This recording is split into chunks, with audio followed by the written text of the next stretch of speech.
Merci Jésus. Dieu est élevé à vous. Alléluia. Ozamalamu, Ozamalamu, Ozamalamu, Ozamalamu.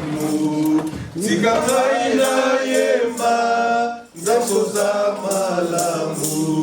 Tikakaina yemba, Nzambo Zamalamu. Ozamalamu, Ozamalamu, Ozamalamu, Ozamalamu. Tikakaina yemba, Nzambo Zamalamu. Tikakaina yemba, Nzambo Zamalamu. Ozabolingo, Ozabolingo, Ozabolingo, Ozabolingo. Tikakaina yemba, Nzambo Zabolingo. Tikakaina yemba, Nzambo Zabolingo. Otonda nguya, otonda nguya, otonda nguya, otonda nguya. Tikakaina yemba, Nzambo tonda nguya. Tikakaina yemba, Nzambo tonda nguya. Topamboli yo lisusu Nzambe. Topesi yo merci pour la tango malamu yo Nzambe na bomoi. Olobana biso, l'homme ne vivra pas seulement de pain, mais de toute parole qui sort de toi. Laisse éternel Dieu des armées, que nous puissions recevoir encore une fois cette nourriture spirituelle qui est ta parole au nom de Jésus-Christ. Oh Nzambe na bomoi. Leisa moko na biso Nzambe na mokolo ya lelo na kombo na Yesu nde tozali kobondela yo boye Nzambe papa. Et alléluia, tosengi na yo Nzambe tozala mabele oyo ya malamu. C'est terrain fertile ya solo oyo bongisa mipona koyamba maloba no na kati na tango yo Nzambe. Tobondeli yo boye papa na kombo na Yesu Christo. Que la gloire et la louange te reviennent à jamais au nom de Jésus-Christ. Amen. Amen. Alléluia. Nani mokunzi. Est-ce que tu peux mettre la Yesu wana maboko makasi? Alléluia. Nasolo komi na suka ya mbula ndeko na mai. Eloko ya ngoni liyoko kiko pesa Nzambe. Tala oyo Nzambe asali pona yo depuis mbula oyo bandaki tuto komi lelo oyo. Eloko ya ngoni liyoko kiko pesa Nzambe oyo. Okofuta ye nini? Alléluia. Ezalite. Eloko ya kofuta Nzambe oyo ezali te. Alléluia. Tala pema oyo zali na yango lelo apesi yo yango ya ofele. Alléluia. Okofuta nini. Soki lelo za na bomoi. Osali nini po yo za na bomoi. Osali nini po yo ozwa oyo yo zwi lelo. Osali nini ndeko na ngai. Ilobane lobela biso ezali na makasi na biso mokote. Mezali nde ye Nzambe. Alléluia. Ebele babongisaki. Bazalaki na ba plan ebele balobaki bakosala. Batandaki makambo na bango liboso na bango. Kasi basali yango te. Na kati na Biblia Yesu aloba ezalaki na moto moko atondisaki basolo bagrenier na ye na biloko abombaki biloko ebele alobi motema na ngai pema na kimia oyo te oza na biloko ebele oyo si obombi mpo na mbula me Yesu alobi azalaki moto na zoba ayebaki te ke na butu wana kaka Nzambe akosala nene akosenga ye molimo na ye. Alléluia. Nzambe asenga molimo ya moto wana na butu biloko nyonso ye abongisaki esukaki wapi ekomi ya bato mosusu. Alléluia. Ya wana ndeko nanga totalelaka Nzambe wana ntango nyonso tozo yango te lokola bandeko mosusu bayemba balobi ezali eloko ya pamba te kolala na kolamuka. Tozo yango te ka lokola eloko moko boye eloko habitude kutu ndenge bayemba mezali ngolu ya Nzambe. Amen. Nalingi moko na boko na biso akanga ntango za kolamuka na butu o pesa Nzambe otango la muka kutu na tongo pesa Nzambe wana merci. David yazalaki koloba nini tanga lamuki na tongo lobia je m'écris loué soit l'Éternel et je suis délivré de mes ennemis. Alléluia. Ayebaki eloko wana kitanga za kolamuka il faut na sala nini na kumisa Nzambe wana tanga na kumisa Nzambe eloko nini ko sala wa na komi fruit ya ba ennemi na ngai nyonso. Alléluia. David l'avait compris. Le long ndeko na sepeli na ba témoignage ko ebimi awa. Ozomona na ba témoignage yango ebele elobi sur la prière.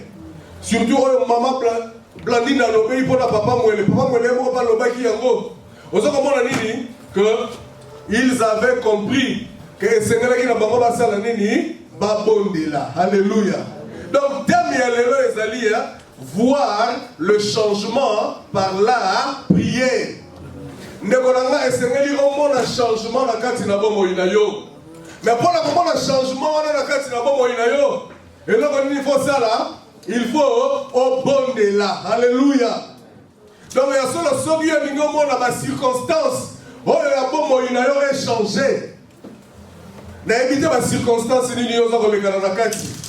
Si on a une solution à un problème, on a une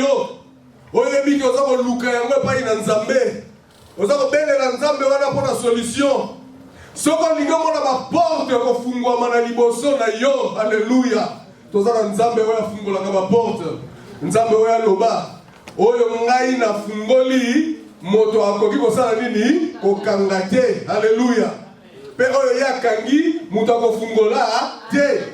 Alléluia. Et même les portes qui ont été déjà fermées, à ta porte est déjà. On a délivrance.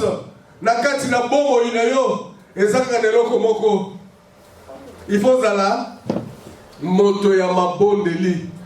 Il faut la vie ya prier. Alléluia. Les alités au priaga. Yo olingi non mais on prier et comme la yo vie na yo. Alléluia. Na kati na Bible tozana ndeko moko na kati na Biblia oyo asalaka prière vie ezalaka Daniel. Toyebi biso nyonso tu masolo ya Daniel ndenge nini eza kolobama ndenge nini bakoma yango na kati na Biblia balobi Daniel azalaka bondela mbala boni combien de fois Daniel azalaka bondela na mukolo.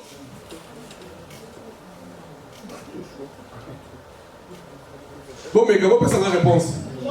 Amen. Daniel priait 3 fois par jour.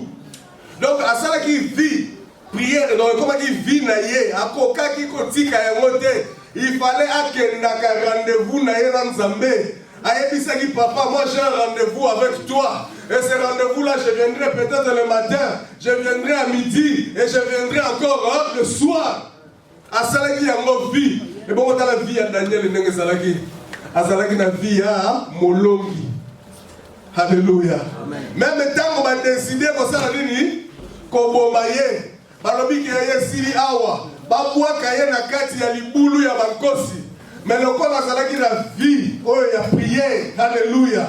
Nzamba sala nini alanda ye kuna tina libulu ya bankosi.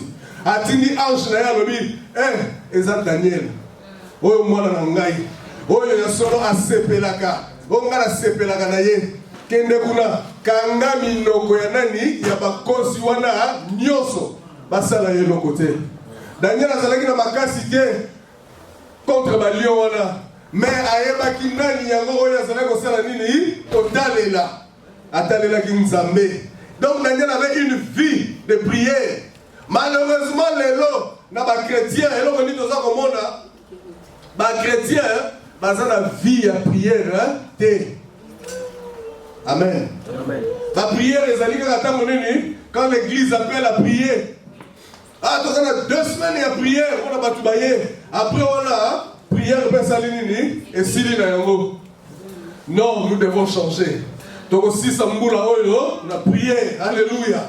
Et nous devons commencer l'année qui vient aussi la prière. Alléluia. Désormais, il faut prier comme la mission vie.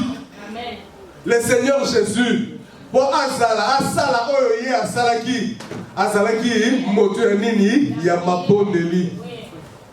Asalaki ko kende longtemps avant le matin. Okaye kuna sa kende ki ko bondela. Akotika ba disciple na ye akei ko bondela. Mukolo mususu kutu amema bango nyonso. Atiki ndambu akontinue na misatu ayebisi bango alobi bino bokonda awa ntango ngai nakei kuna kobondela apusanaki na mwa pembeni akei kobondela akomi ntango aye kozonga akuti bango balala ayebisi bango alobi vous n'avez pas pu prier 1 heure avec moi. Abimisela bango vérité moko na mokolo wana alobi priez beaucoup pour ne pas tomber dans la tentation. Ce que les gens moto, o kaka kolonga masumu te, o kwea kaka na kati na tentation, ne konanga ta la vie de prière na yo. Certainement vie de prière na yo et ça malamu te. Bongi sakuna, ce qui yo bongi si wana, ozu victoire na ma tentation, ozu victoire na makambo nyonso tout mon mona ko luka ko sala nini, asala na liboso na yo parce que les tentations nous viennent de l'ennemi. Amen. Donc, le Seigneur Jésus, il m'a monté à ma bonne délire. Ceux qui deviennent ma disciple, on verra encore la même chose. Alors, dans l'église, bandi, bandi ko kabone la batu biloko, et ninge koti sa mobulu, ma disciple balobité, ma apôtre plutôt balobité, biso to longo na kati na makambo yo. Biso to lingi to zala banani, batu oyo to ko s'appliquer na prière. Et puis, dans le ministère, il y a parole. Alléluia. Biloko na mibale etambola kanzela moko. Okoki ko bonde na malamu te soko yebi maloba na Nzambe te. Okoki pe asolo kotanga kaka maloba na Nzambe te sans que obondela. Ekendaka de paix. Alléluia. Donc c'est ça. Babo baloba te biso tozongela Nzambe na prière parce que bayebaki que musala ezalaki ebele ya kosala. Il faut babonder là. Église, je nous invite à prier. Amen. Nous devons prier, nous devons changer. Alléluia. Tokotanga acte 12. Tokotanga partir à verset 1 Tokitana. Acte chapitre 12. Nous allons partir à verset 1. Vous y êtes? Amen. Acte des apôtres, chapitre 12, commençons par le verset 1er. Vers le même temps, le roi Hérode s'est mis à maltraiter quelques membres de l'église. Verset 2. Et il fit mourir par l'épée Jacques, frère de Jean. 3. Voyant que cela était agréable aux Juifs, il fit encore arrêter Pierre. C'était pendant le jour de pain sans levain. Verset 4. Après l'avoir saisi et jeté en prison, il est mis sous la garde des 4 squads, des 4 soldats chacune, avec l'intention de le faire comparaître devant le peuple après la Pâque. Verset 5. Pierre donc était gardé dans la prison et l'église ne cessait d'adresser pour lui des prières à Dieu. Amen. Alléluia. C'est Luc qui est en train de nous raconter cette histoire. Luc Moudakoma, acte des apôtres. Alors, l'histoire est comme la Pierre. Et l'homme dit que c'est la maki awa. Église bandi. Église bandi ko sala bolamu. Oyo ezalaki ko sala mana liboso te. Ya solo batu bakomi ko bika. Ba oyo batambolaka te bakomi ko tambola. Batu babelaka bandakala bakomi ko bika. Balobi ya Nzambe azalaki ko sala des miracles extraordinaires avec l'apôtre oyo. Avec Pierre balobi bakoya amona baena batu bauti na ba ville mususu o baza maladi bayena bango batandi bango na nzela oyo Pierre akolekana pokaka elili na ye esala nini et toucher batu wana soki toucher bango batu basali nini babiki.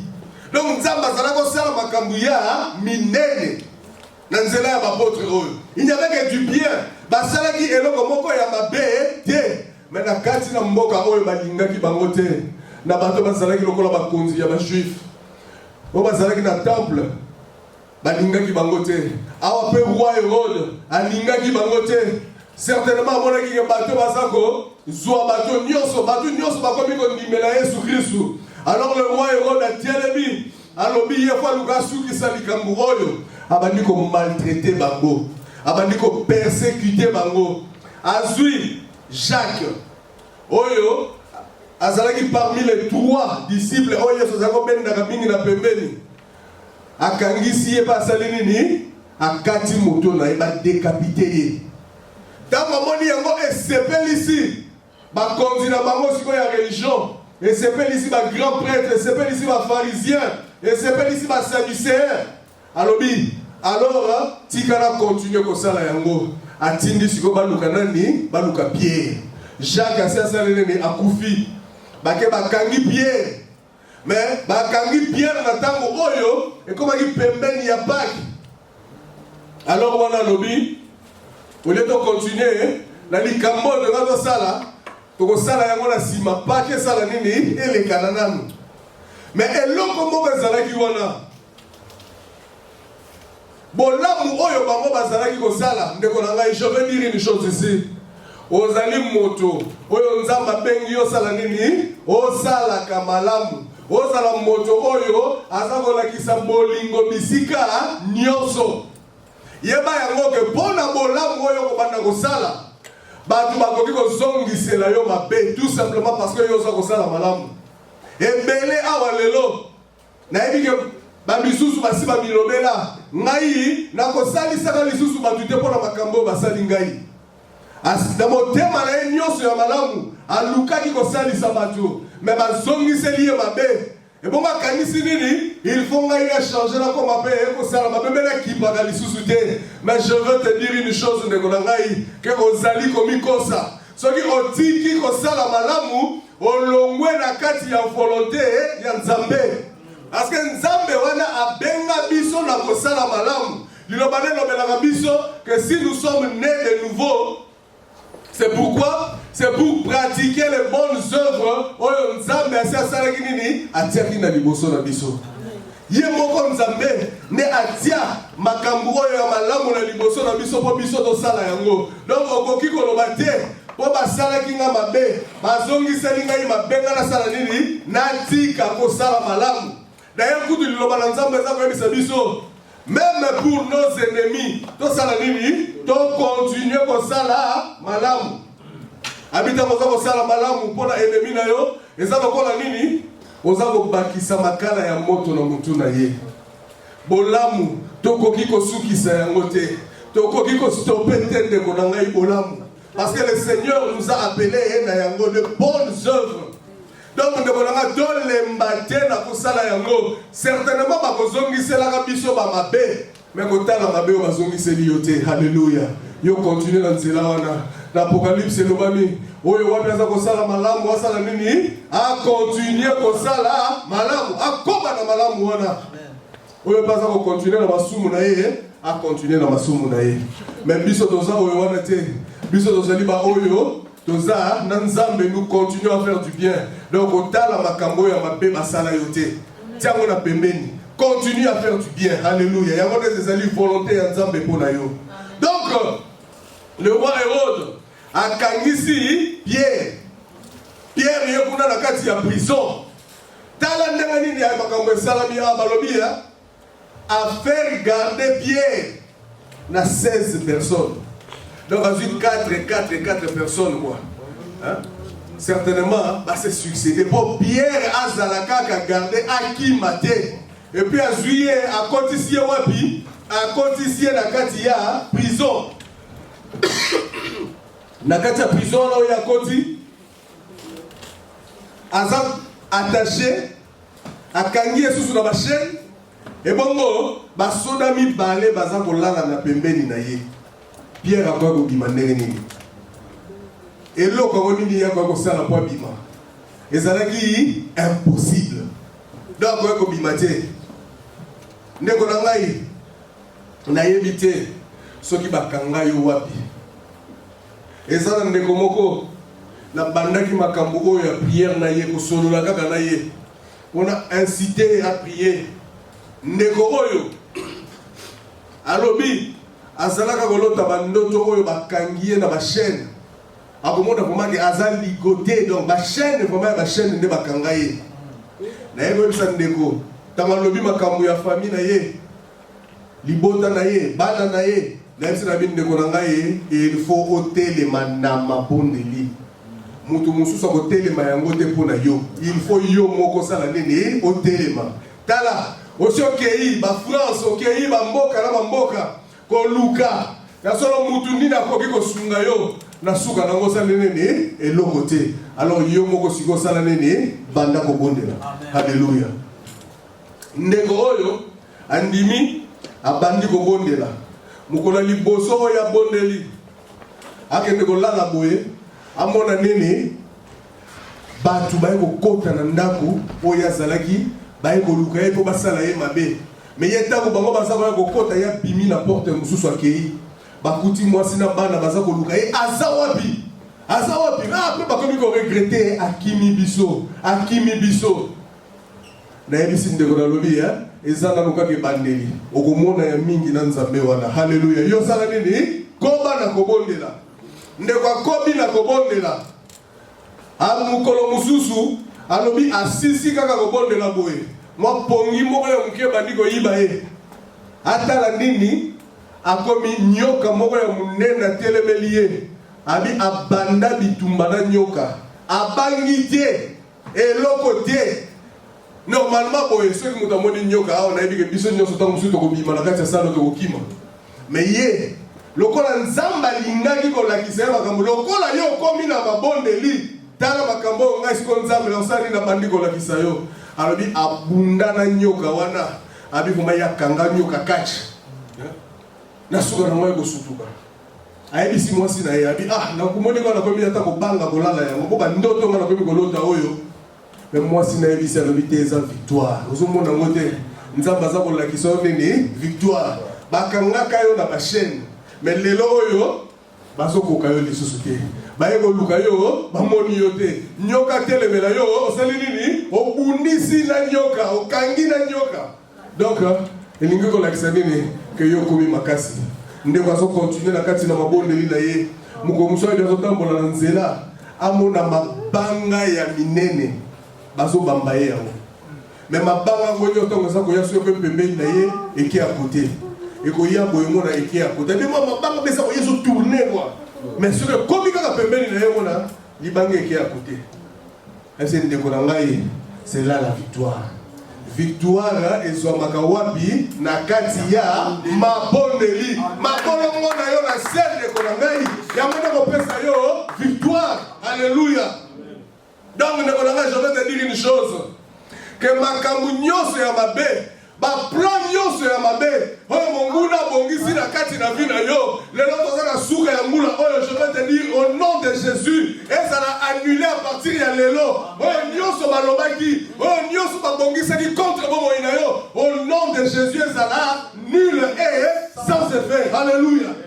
Telema na mabondeli ndeko na ngai baplan nyonso oyo monguna yasola si asali na kati na bomoi na yo baporte nyonso ya prison esika bekokozala ete bakangaki yo ntango mosusu yo oyebaka na yo te lokola ndeko ayebaki teke akangamaka mais ndekola je vais te dire une chose soki yo telemi na mabondeli na ata prison yango eza ya ndenge nini halleluya okobima au nom de Jésus Christ bakokoka lisusu kosala nini kokanga yo te baporte ya prison kofungwama epui kofungwama na ndenge na yango moko ata biloko na yo nyonso oyo bazwa oyo lelo peut-être bareklamaka yo na yango kuna bisika oyo bango bavandela yango. Je veux te dire une chose soki yo telemi na mabondeli akokoka yo lisusu te.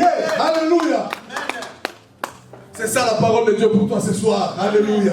Telema na mabondeli ndeko na ngai eloko mosusu te telema na mabondeli.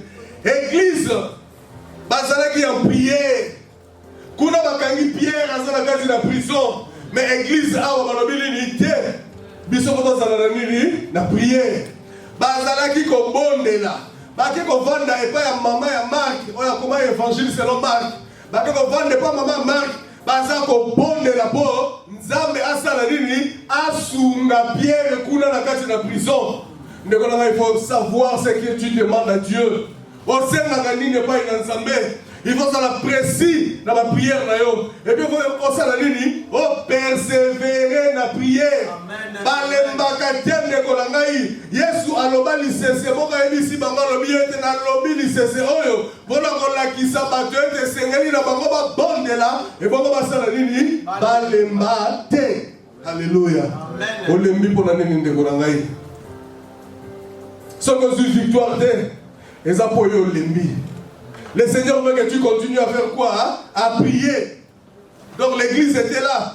Et l'église priait. L'église a prié avec persévérance. Et bon, c'est là qui dans la prison. Mais souvent, il y a la prison. Alléluia. Prière au basala qui kosala. Et tika nzambe kimyate. Nzamba lobi vola sala nini na yanola. Lokola yemoka loba, venez à moi vous tous qui êtes fatigués et chargés, et je vous donnerai du repos. Alors il faut la salle na yanola. Allez, atini ange nae. Abi, situation à Pierre kuna. Na linga wesila, na linga ngoli susute, na lingo mona ngoli susute. Pierre azalaki na kati na golana na kati na pongi. Amona kaka bayeba simbiela na pembeni na muka. Ala mukambo ya moni ndako mobimbe zako pela. Donc lokola mwinda na kati na ndako, c'était un ange qui était là. Aibisi alobi ale telema. Tama aibisi kaka telema, ba chaîne na ye oyo kangaki esale nene ekoi. Que les chaînes qui te lient tombent au nom de Jésus-Christ. Alléluia. Ba chaîne ekoi. A telemi aibisi ale lata bilamba na yo, lata ba sandal na yo, ale telema tobima. Tango babandi ko bima. Alors biba porte eza ko sala nini? Eza ko fungwa mayango moko. Que les portes s'ouvrent devant de toi au nom de Jésus-Christ. Alléluia. Batamboli, babimi, bakomi na libanda. Pierre ayeko sutuka kaza wapi? Azana libanda. Ye moko azokanisa nini ke azako sala azu vision. Azako yeba teke eza vérité neza ko sala melaye. Tia mona kaka paf ange asali nene alimwe. Alléluia. Ndeko nanga ko dutete na maloma na nzambe. Ko dutete na oyo nzambe alinga sala na kati na bomo ina yo. Alléluia.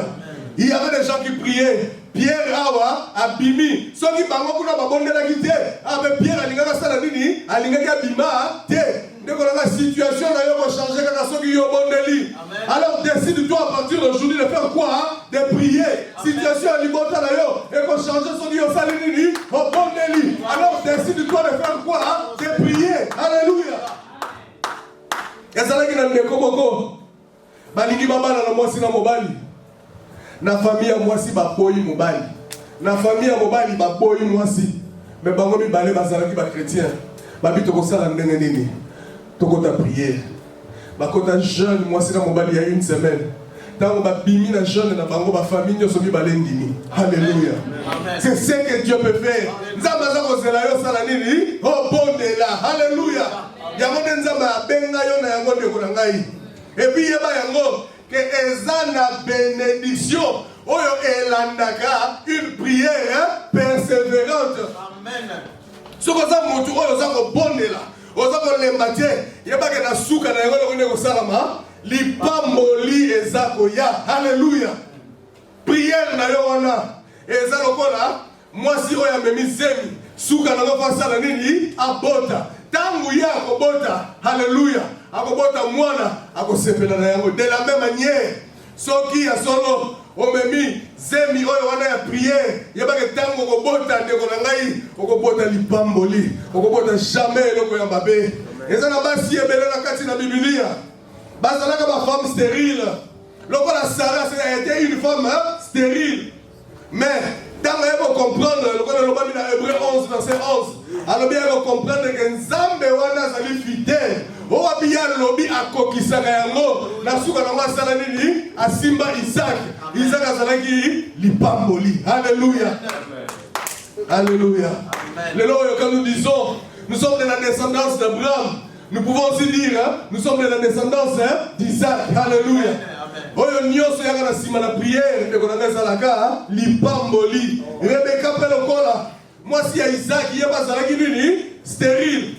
Yebe na kolela wana pasi wana ya stérile ko belela nzambe nzambe ko pesa ezemi.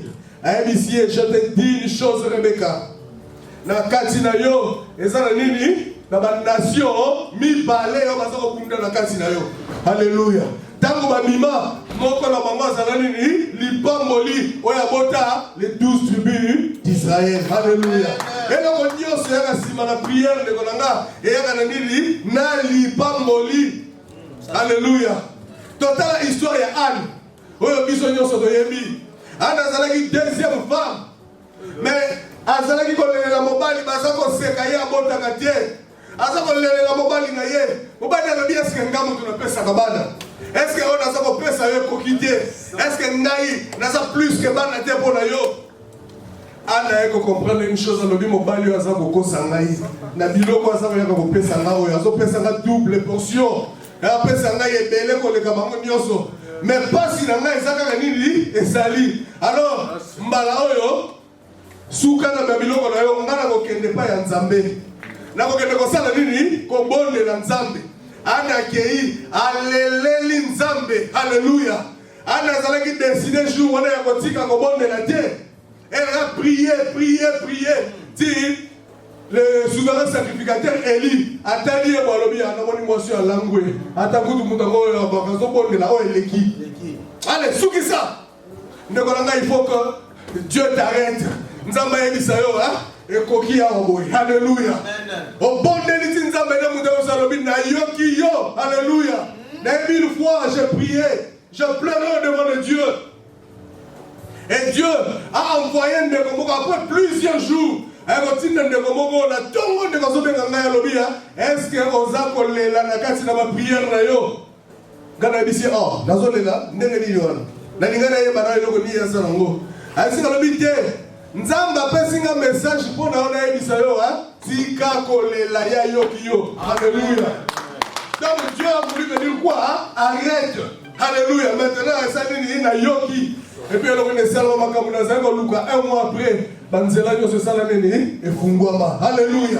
Donc c'est ça avec notre Dieu. Ana lobi ya kotika te.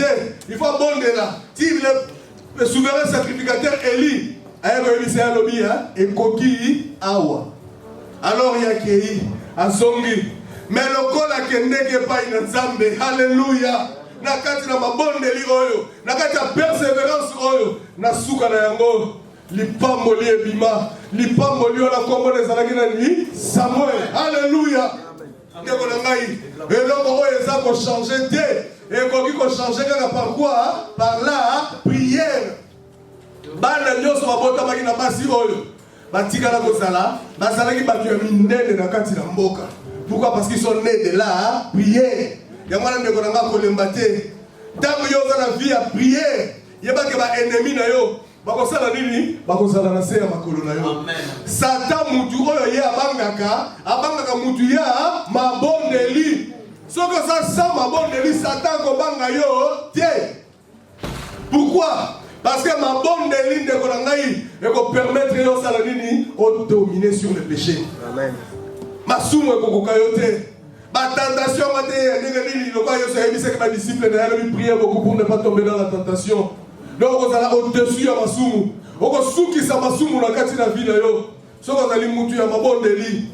Tant que yo zali ko bondela, tant qu'on a vie de prière, yeba ke oko mener une vie ya sainteté. Amen. Tala makambo za ko sala lelo. Tala ba posa oyo yo za na yango lelo de ko na ngai.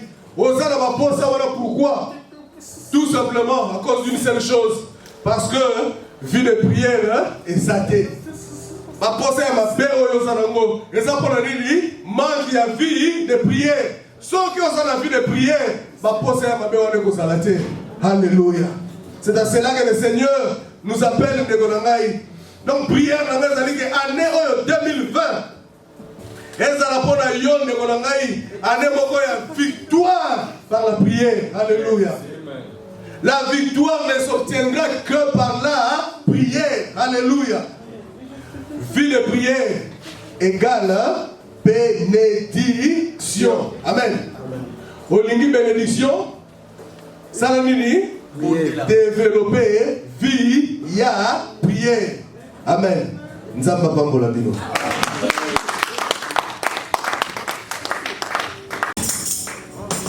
Et l'obéli ensemble pour la terre à la biso. Alléluia. Dieu nous interpelle à terminer cette année dans la prière. Alléluia. Dieu nous invite à terminer cette année dans quoi? La prière.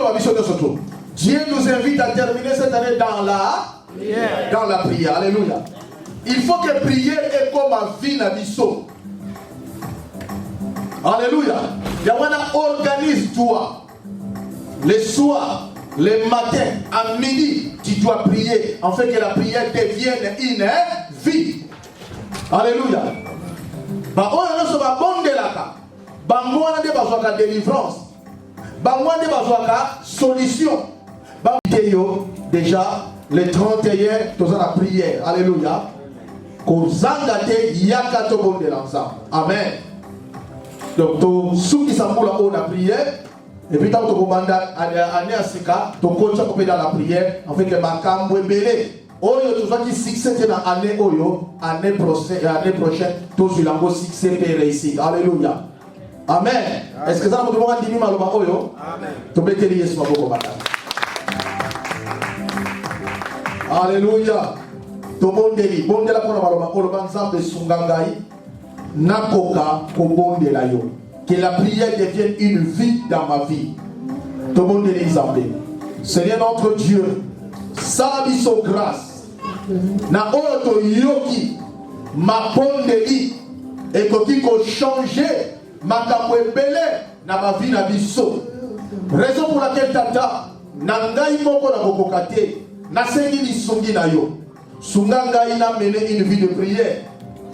Na mené une vie de prière. Bande konanga mené une vie de prière. To suki sambula oyo dans la prière. To kotambula sika dans la prière. To longola ba excuse nyos. To sala libondeli toute une vie dans nos vies au nom de Jésus.